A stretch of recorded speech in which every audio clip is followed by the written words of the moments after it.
I'm Coach AP, and this is how to put your hockey gear on. We get a lot of requests, how to put gear on, how does it fit, what are some tips to make my player, my child safer? Well, here we go. Starting off with the body, what I would wear for my undergear, or what we call gitch in hockey terminology. It's a bit of a slang term for hockey underwear. Personally, I recommend a long sleeve shirt and long johns. Basically, they're moisture wicking, your standard long johns. You can buy these at Walmart. You don't have to buy the top model Under Armour or Nike at Sport Check. Walmart is perfectly fine. You can get long sleeve shirts that are moisture wicking, that are athletic, that are cool gear, that are light, they're breathable. I would strongly suggest saving you money and doing it that way versus getting the absolute top quality stuff. There is very little difference. I recommend going with a long sleeve shirt because you want to minimize contact points from your skin to your equipment. And especially with elbow pads, if you have any type of cut or marking on your arm, that's where you see the rashes, you see some skin infections, you see some really ugly stuff over the years. So don't go with a no shirt, don't go with a tank top. Long sleeve is definitely the way to go. You can buy a one-piece suit if you want, that's an option, but I recommend long sleeve shirt and just going with long underwear. For socks, just your standard. Don't need anything super high quality. You can just get your standard Hanes version anywhere. Don't go with a too thick pair of socks because they'll bunch up in your skate and it'll make your skate hard to put on. Your skate is designed to be fitting with just a very thin sock on, not with a really thick sock. So it's not going to feel very comfortable if you have a thick sock. No sock, again, minimizing the contact point between your equipment and your skin. I've seen a lot of people end up with rashes and serious infections due to not following that little principle. First up is your Jock, or Jill for girls. Whoever created this concept, genius. This used to be a Jock with a little rubber elastic, and then it had what was called a garter belt. You can buy them separately still, but that is a very old school way of thinking. It's harder for a parent to put on the old Jock garter belt than this. This is the what I would call a cat's meow right here. My mom's going to be super impressed with me calling it that. On the inside, you would find a Jock or Jill. Take a closer look at the camera here. This is interchangeable. This comes out, so you can take this out of the little pouch. It's pretty easy to slide in. Slide it in. It's just a little holder. Slide this in here, Mr. Handy. There we go. Back in. Anybody can put that in. How do I put it on? Pretty straightforward. I'm just going to put it on like I would put on a pair of pants. If you're buying a Jock garter belt combo, try to buy one. I got to adjust that because I took it out.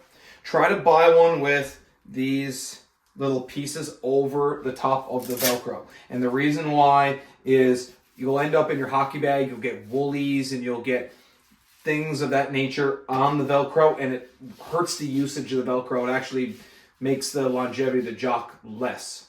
My suggestion, when you put this up over, you don't get those woolies and stuff on your Velcro, so the Velcro will last longer. This is a great quality Jock, by the way. CCM, Bauer, Warrior, and True are generally your big brand names, with CCM and Bauer being the most common that you will see in most sports stores. Now we're going to get into our shin pads. This is not a super high quality shin pad. This is a Bauer shin pad, a Supreme. Shin pads come in all shapes and sizes. A shin pad will usually have writing on the bottom or writing somewhere telling you the length of the shin pad. So here you have a 15 inches, that's 15 inches or 38 centimeters depending on what country you're in, and it says left on it. Some shin pads will not tell you what leg it is, but when you put this on, left means left if you are putting it on. Some of them have different levels of protection, different pieces. A higher quality shin pad will have more padding on the sides, and it'll have more padding in through here and have more comfort. It'll have more comfort zones in here. It'll just be higher quality. This is a lower quality shin pad, but I'm only playing rec hockey at this point. I don't need something too awesome. How long should my shin pads be? Well, first of all, I want to make sure that my knee goes right over the shin pad cap. And the shin pad comes up to almost the base of where my foot is going to start going, well, my leg is going to start going down into my foot. So if you look closely here at where the shin pad is, comes up to just about the base of where my leg is now going to become my foot. And just to give you a better look, how it looks on the back. Again, there's not a whole lot of padding on the back of a shin pad. So if you're blocking a shot or something like that, you want to make sure that you're facing the puck. Okay? Not a whole lot of padding here, but this is where the padding is. So you can see where that comes up. If you like to pull your shin pads over the tongues of your skates, what we call that is tongues in. Tongues out are the tongues are out over. So tongues out or tongues are out over a shin pad. Tongues in, the shin pad is over the tongue of the skate. So if you wear your shin pads over the top, your shin pads should be a little bit longer. If your shin pads you're going with that traditional tongues out, your shin pads can be a little bit shorter, but again, I wouldn't go too much shorter. You want to make sure that your gear is covering the surface area of your body, covering right down to the base of that leg. How do I put a shin pad on? Pretty straightforward. I'm using my left leg. A proper fitting shin pad will be the kneecap will go into the kneecap piece. So right there. These are 15s. I like a 14 or a 14 and a half if you can find it. But for the use of this video, that's what we'll do. Again, wrap this around your leg. Goes around your leg. You can make it as tight or as loose as you want. Players in time will experiment with how tight they like their gear. I'm not really a person that likes to have it super tight, but something that doesn't limit my mobility and my range of motion, but something that's not going to move around when I fall down or if something happens to me on the ice. So again, there's a little piece right here. Slide it in.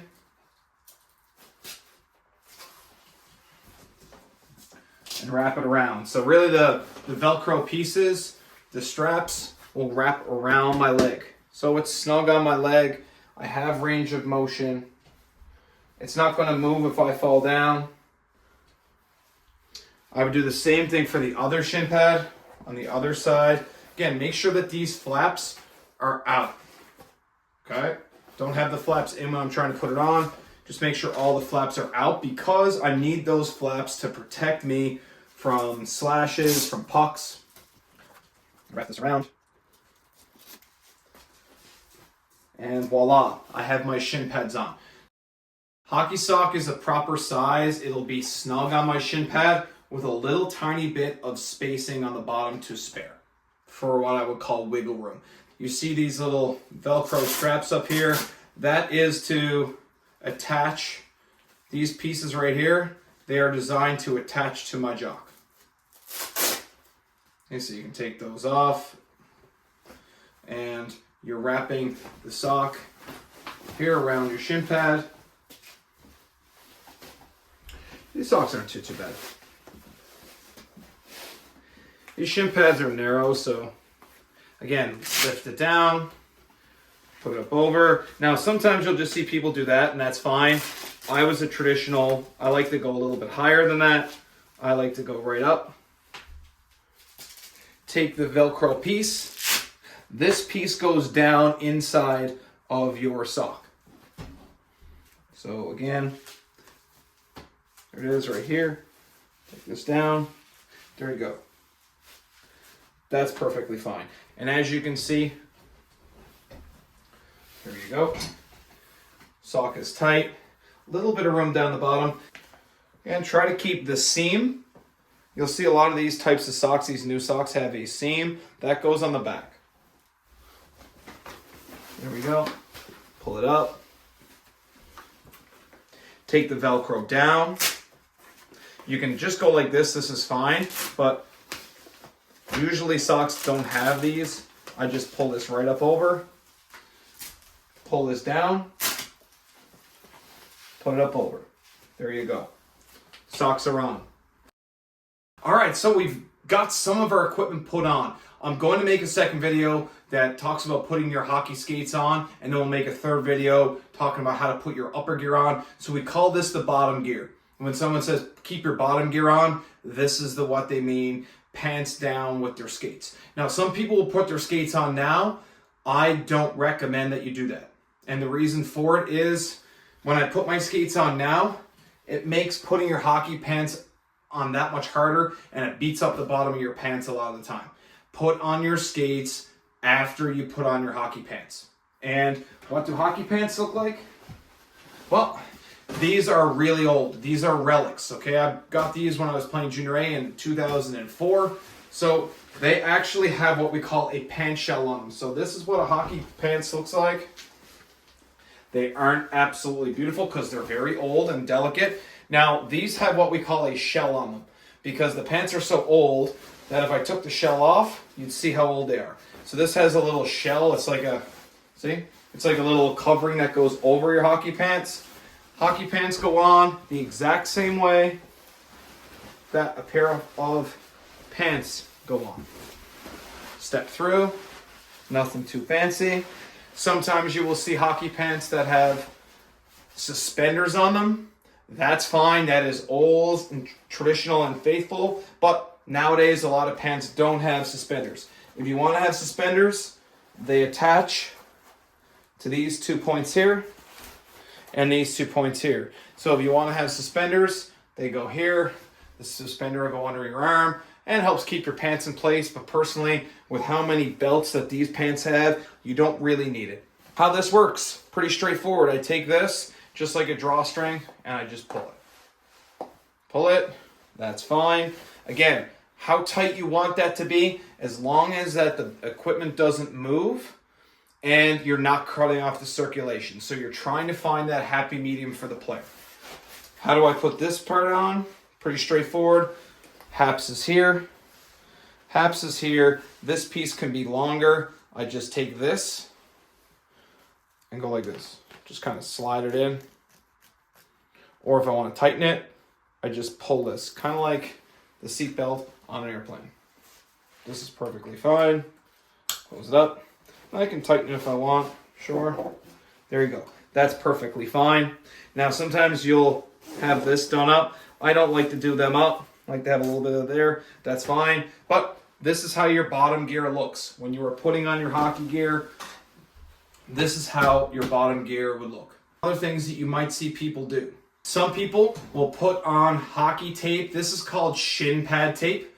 If you look closely, this is what it looks like. This is a Howie's brand, but you can pick up Renfrew brand, or you can pick up lots of different brands. You can actually pick this up in like a 10-pack at Costco and save you a bunch of money rather than go to the sports stores. So you can get like a 10-pack. It ends up being about that big, but it can save you some money if you're going through this real fast. Now, a little tip on this. After you take your first strand of shin pad tape, your shin pads don't really get any tighter. I always put one strand around just on this point right here in the middle. Some people wrap it all the way down and all the way around. It's not necessary. Really, you only need a little tiny bit on each spot. So some people might put around the bottom and put around the middle. It just depends on personal preference. There is no real benefit as long as your equipment is snug, it doesn't move, and it's not cutting off the circulation. You find the happy medium and play around with what you like. Some hockey players are very superstitious people. I always went with 2 strands around both legs. That's just me. But after the first strand, you're just wasting tape. Take the tape, extend my legs, put it here, and put it around. Oh, a little bit too high. Right here, perfectly fine. 1. I tighten the tape by putting my finger inside the roll and tighten it. Okay? If I let it loose, it doesn't really do its job. The point of the tape is to make my equipment a little tiny bit tighter. Then I just pull it off. Okay, so as you can see right here, there it is. That's 1 strand. And I would do it to the other leg in the same spot. Again, keeping it tight, keeping that tape tight. Now, with hockey pants, big thing with hockey pants is, how do I know if they fit properly? Well, 1, good hockey pants will cover up your hips. As you can see, they cover up this area right here. And you see some people, what they'll do is they'll get a pair of pants, and when they bend their knee, their hockey pant comes way up, and you have this exposed area right here where there's not a whole lot of padding. And a shot can hit you there if you bend forward like this to maybe block something, or you go down on one knee to block a shot. There's not a whole lot of padding right here on the shin pad. The padding is here, not here. So my suggestion, if you look here, when I'm standing up, my hockey pants come down to the apex of that shin cap, right at the top of the bubble. That's perfect length for hockey pants. Then when I bend my knee, my hockey pants are still covering that area where there's very little padding. That's important. I see a lot of kids, their shin pads come up to, or hockey pants come up to about here, and then when they bend their knee, they're way up here. And you can actually see like exposed leg when they bend their knee a lot. That is not safe. My suggestion is having hockey pants that are a little tiny bit longer than you might think that they are necessary. So that's it for this video. Do you have any hockey gear tips for us? Feel free to comment in the description below. Please like this video. It takes us a lot of time to do these videos, and this is something we are trying to give back to the hockey community. Give back to us. Throw a little like and subscribe. We'd really appreciate it. And I'm gone.